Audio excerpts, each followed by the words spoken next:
Estamos de vuelta en Punto Económico y ahora nos acompaña el señor Eduardo Segarra Méndez. Él es investigador principal de Grady y vamos a hablar sobre la importancia de la moratoria de 10 años para el ingreso de semillas transgénicas en el país. Vamos a hablar en general sobre los productos transgénicos y cuál es el impacto que tiene en el consumidor y en el agro. Muchas gracias por venir a Punto Económico. Encantado, gracias.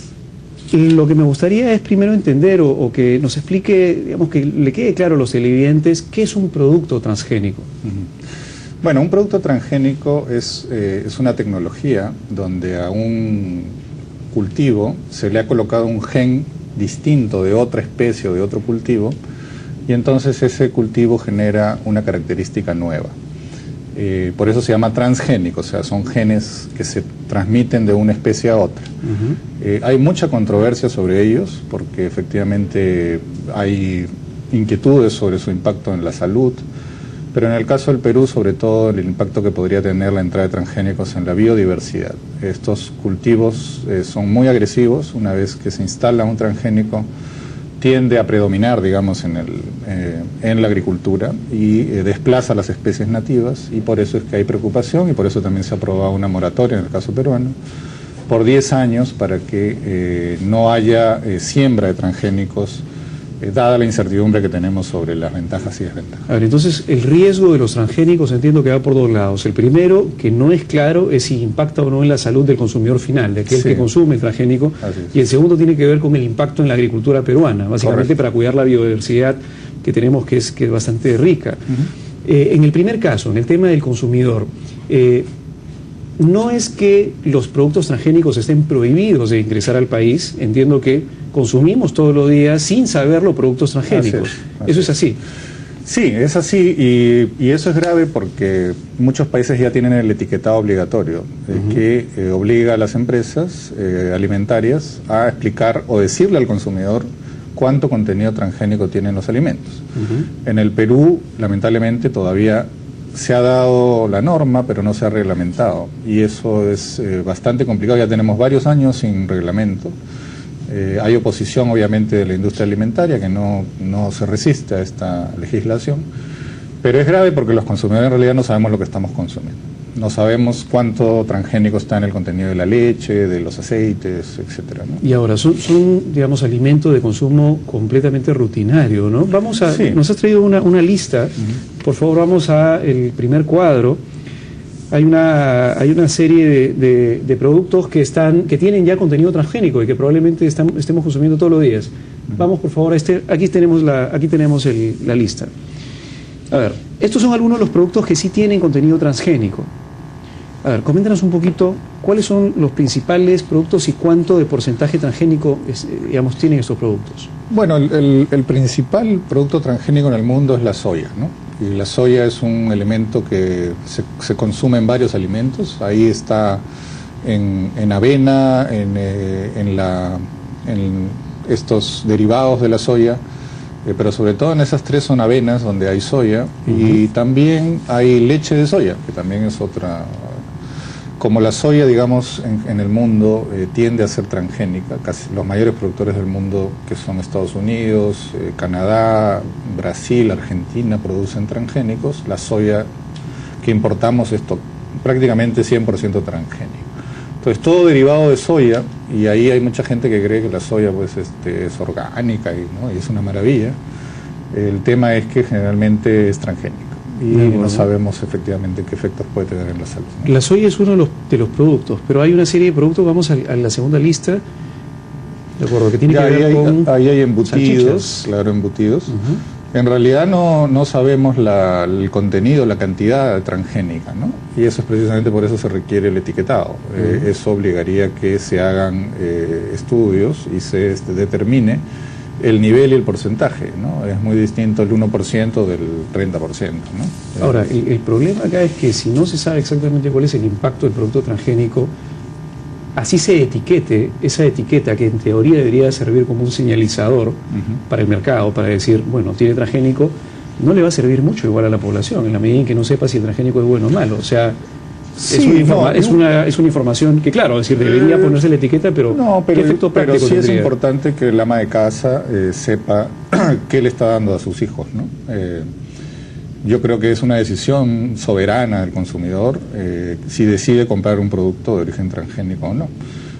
No se está atentando contra esa libertad. Lo que se quiere es información.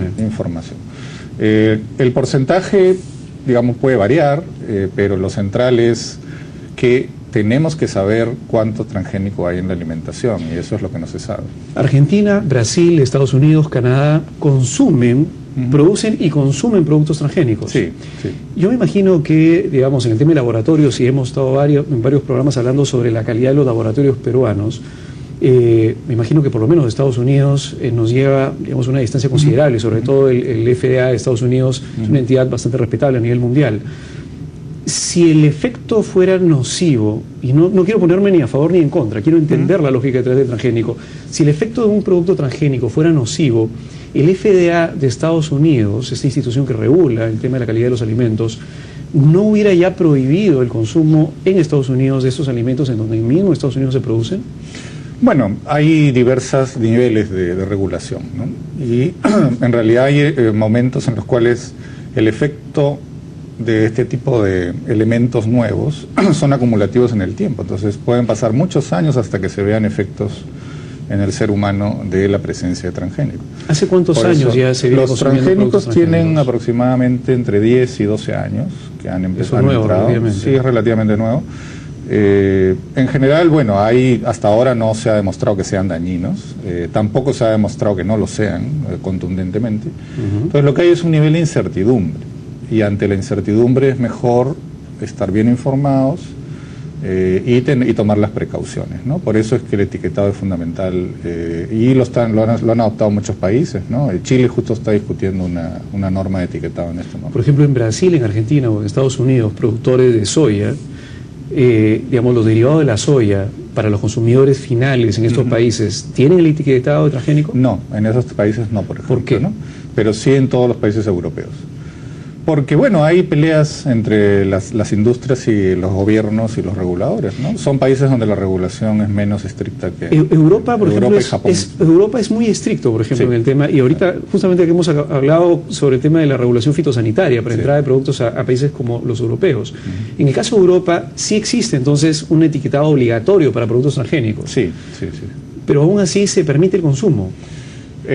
Claro, se permite, pero Europa, por ejemplo, también tiene una muy fuerte moratoria al ingreso de transgénicos. Ellos no están de acuerdo o sea, Europa ha tenido una posición firme y contundente durante muchos años de que los transgénicos son muy riesgosos. Son riesgosos para una serie de temas, entre la alimentación, entre la biodiversidad y también la salud. Entonces, ellos han optado por una estrategia.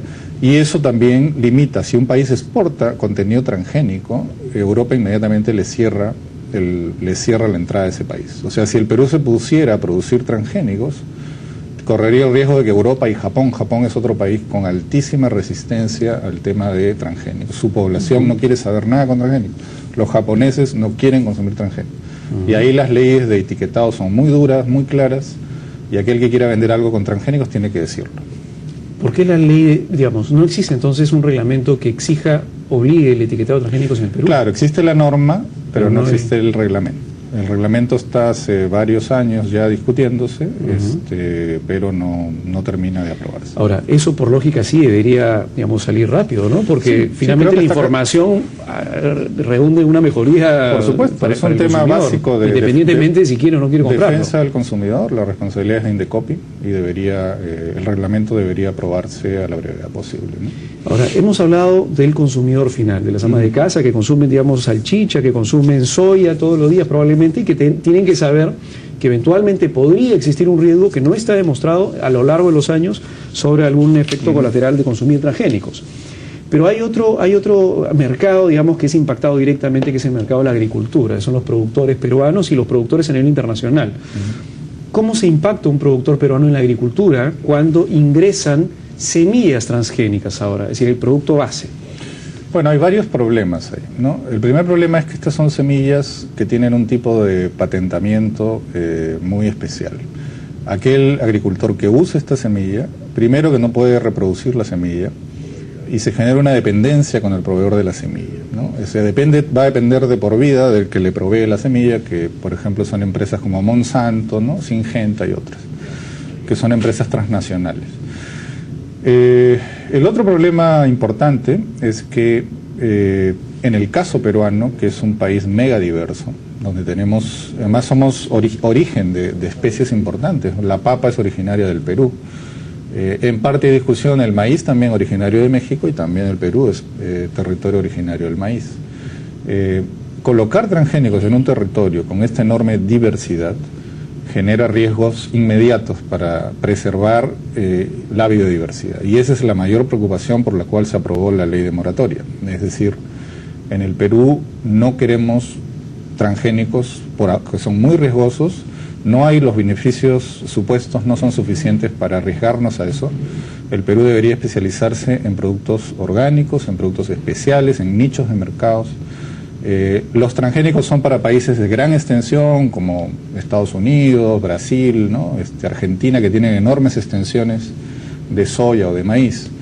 En el Perú tenemos más bien agricultura de menor escala, más diversa, y no tenemos nada que ganar con los transgénicos. Por eso es que yo creo que la moratoria es muy importante que la empujemos aún más, y está muy lenta, ¿no? O sea, todavía no se ha hecho mucho en términos de moratoria. Es decir, legalmente existe una moratoria y por lo tanto la semilla transgénica no puede ingresar al país en los próximos 10 años. ¿Eso es así? Así es.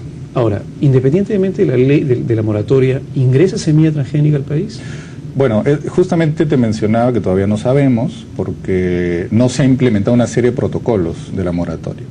Todavía no se ha invertido en la parte de los laboratorios para poder controlar si está ingresando semilla transgénica, por ejemplo de maíz, que es una preocupación. En esto se ha avanzado muy poco, ya van 2 años de aprobación de la ley y todavía no se ha implementado un sistema de monitoreo de las importaciones. Y se han detectado presencia de transgénicos ya en varios campos, ¿no? La doctora Antonieta Gutiérrez hizo varios estudios y ha encontrado indicios, restos de transgénicos en plantaciones de maíz en el Perú. Y eso es grave porque las empresas que proveen estas semillas nos van a querer cobrar, van a querer cobrar regalías por haber usado, cuando esto ha sido una contaminación inadvertida, ¿no es cierto? Entonces tenemos un tema delicado. Si no le metemos más esfuerzo a la moratoria, no va a servir de nada. Se hizo la ley, pero no se implementó. Igual como en el etiquetado. Entiendo que en Argentina, por ejemplo, a pesar de que existe, digamos, el riesgo de que se cobren regalías sobre la patente por el gen del maíz, bueno, en ese caso de los diferentes productos, digamos, del agro, el gobierno argentino entiendo que no es que esté dispuesto a pagar esa patente, ¿no? En ese caso el gobierno argentino tiene una posición un poco más soberana, pero en el caso de Paraguay, por ejemplo, Paraguay ha sido obligado a pagar a las empresas transnacionales cuando invadió la soya transgénica al Paraguay, ¿no? Entonces, bueno, eso es lo que hay que tener cuidado. Estamos frente a también intereses muy específicos, muy poderosos. Estas empresas llegan y se reúnen directamente con el presidente, con los ministros, ¿no? Tienen esta capacidad y presionan con sus gobiernos. El parte del gobierno norteamericano también es bastante agresivo en promover el tema de transgénicos en otros países, ¿no? Entonces, yo diría que hay que tener mucho cuidado. Mañana es el Día Mundial de la Alimentación y el Perú tiene que proteger su diversidad, su seguridad alimentaria. Y en eso yo creo que los transgénicos son más un riesgo que una ventaja, ¿no? Ahora, pero si existe, digamos, agricultores donde, o me imagino algunos campos donde hay rastro de transgénico, me imagino que algún agricultor de repente ha sembrado con semilla transgénica. Sin saberlo. Ok, ¿existiría algún tipo de incentivo para alguien del agro a tomar semilla transgénica? Porque entiendo que la semilla transgénica, si la comparas con otra semilla, digamos, tienen pros y contras. Y lo que entiendo es que si le han hecho una modificación genética a la semilla, es para aumentar la productividad. Con lo cual, digamos, si yo soy un agricultor, por hectáreas sembradas, y siembro maíz y la otra semilla me da una mejor calidad, producto completamente orgánico, probablemente pague prima en el precio final al mercado internacional, yo puedo sembrar, digamos, puedo sacar 10 kilos en una hectárea de un producto. De repente con la semilla transgénica puedo sacar 20 kilos. Digamos, para poner un ejemplo... Sí, en teoría esa es la gran ventaja de los transgénicos. Se supone que tienen un aumento de productividad. Con lo cual el agricultor... Atado, en el caso de la semilla, atado a usar el glifosato, que es el fertilizante que te vende la misma empresa. O sea, ojo, que está atado esto. El aumento de productividad es si me compras el producto que viene atado al transgénico, ¿no? Ese es parte del negocio de Monsanto. Claro, pero digamos, en conjunto yo me imagino que la rentabilidad final, luego de haber hecho la compra con el adicional del fertilizante, igual sigue siendo positiva para el agricultor, si no compraran transgénicos ni en Brasil ni en Argentina. Sí, para grandes extensiones es probable que sea bastante rentable. Pero en el caso nuestro tenemos que tener en cuenta que tenemos que proteger la biodiversidad, ¿no? Entonces no podemos... Entonces, digamos, un agricultor que tiene extensión, o sea, una gente que se asocia a una empresa que compra hectáreas, puede serle rentable. Entonces la rentabilidad no está en discusión con respecto al tema del transgénico. No. El problema no va por la rentabilidad o cuán interesante es para un agricultor, cuánta plata más le puede generar un agricultor. El problema no está por ahí, es un beneficio al contrario. El problema es básicamente porque podría destruir la biodiversidad del país, y por otro lado, y creo que es el problema más importante que ustedes están detectando, es que podría generarse una necesidad a futuro de comprar sistemáticamente al mismo proveedor de semillas, dado que digamos, se infectó la semilla de la tierra al costado. Probablemente entiendo que ni siquiera yo siembro transgénico, siembro orgánico, pero si el agricultor del costado siembra transgénico, es probable que, digamos, esparza el polvo y que termine habiendo transgénicos en mi campo. ¿Eso es así? Sí, por supuesto. Además del peligro terrible de que nos cierren las exportaciones a Europa y al Japón, que ocupan el 60%, 70% de nuestras exportaciones agropecuarias de mayor valor. Si no somos cautelosos en entrar a esto, y lo hacemos de una manera como pasa en países, como pasó en Paraguay, que sin ninguna regulación entraron los transgénicos e invadieron, el Perú puede poner en riesgo todo su futuro exportador en términos de mercados muy atractivos y muy importantes, ¿no? Entonces, Argentina hay y Brasil, que tener cuidado.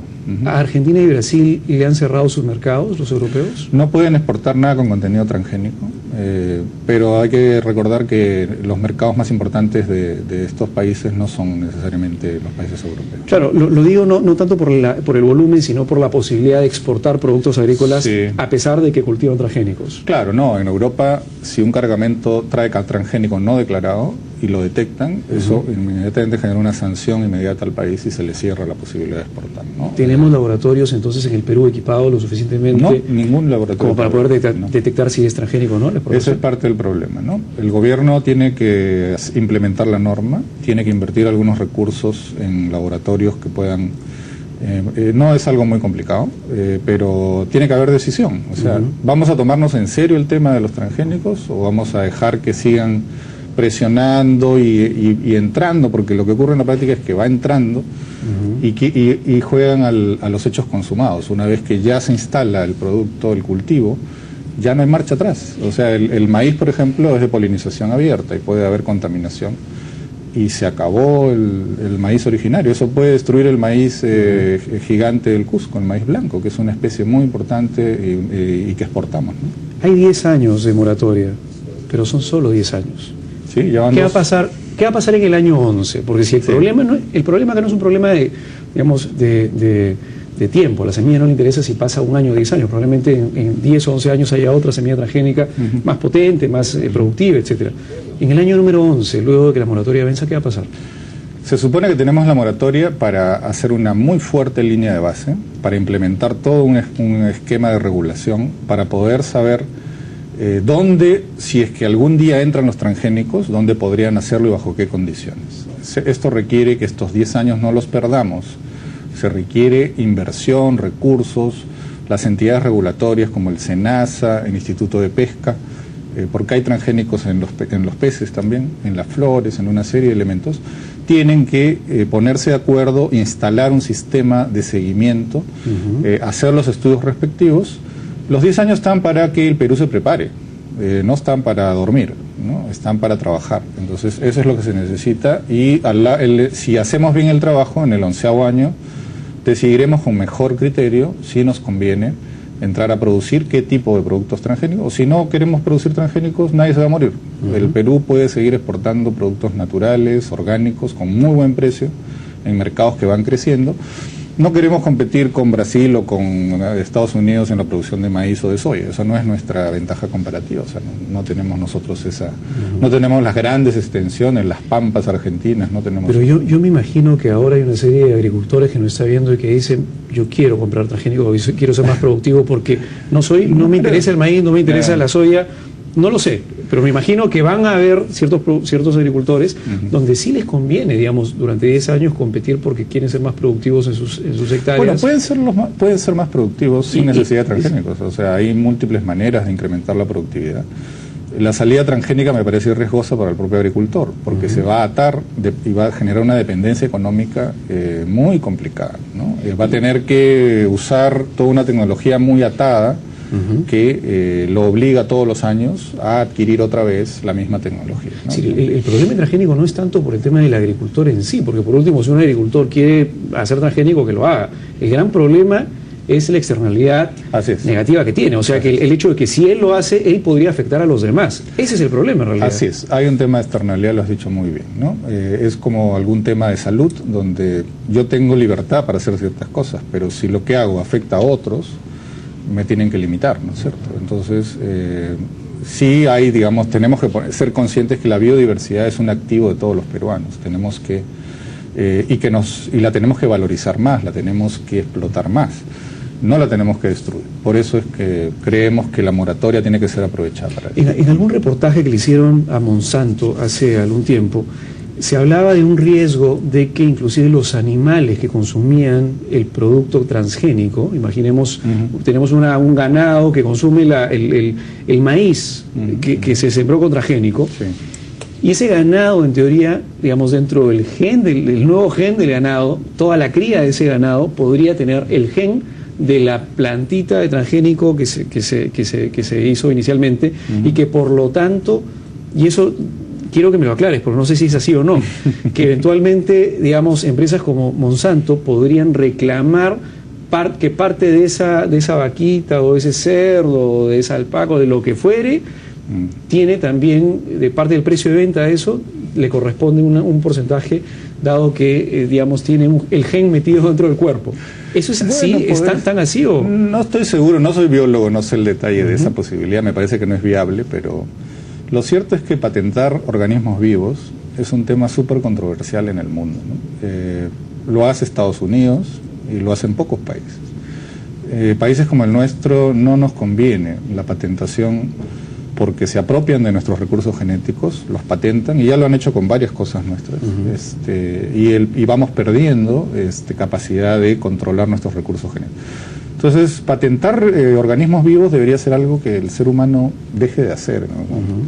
Si se quieren patentar cosas no vivas, pero organismos vivos realmente es un tema más delicado, y bueno, ahí es donde creo que tenemos que ponerle un límite a lo que patentamos. Hay toda una discusión ética, ¿no? Porque finalmente es como que se hace el Dios. Ética y estratégica, ¿no? Porque o sea, la naturaleza es la que ha creado los organismos vivos, o sea, claro. Y una naturaleza tan diversa como la nuestra, pero por querer patentar eso diciendo que, bueno, es porque se ha hecho mucha investigación, muchas veces no es cierto.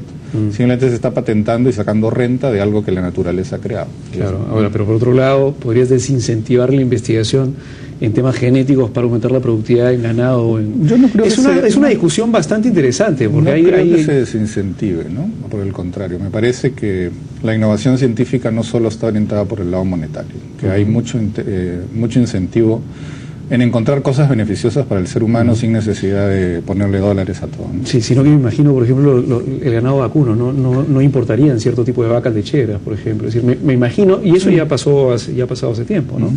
Pero podría afectar, digamos, varios sectores económicos, pero claro, hay un debate interesante que es importante ponerlo sobre la mesa y que, como bien dices, durante estos 10 años se comienza a hacer algo, porque el problema es que se pasan los 10 años y se perdió el tiempo. Correcto, eso es lo más grave.